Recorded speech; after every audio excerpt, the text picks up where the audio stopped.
Alright, I have another unboxing here. I know it's a little dark. Get this angle. I went ahead and opened everything up. You did a good job in wrapping everything. Well, that came in this little tiny box. And what do we have here? Let's get the hardware out first. We don't want to damage anything.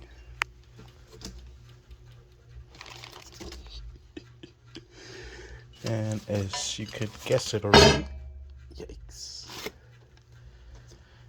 we gotta sell some Hasport mounts. This one looks for the transmission, and this one looks like it's for the passenger front upper.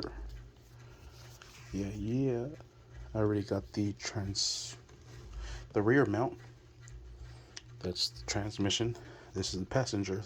They don't have one for the front, but these are all 70 mil. They provided all the hardware I need to get this installed. Yeah, here we go.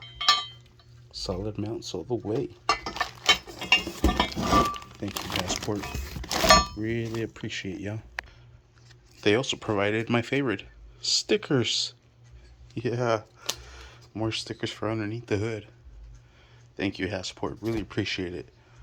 Thank you for watching. Please like and subscribe.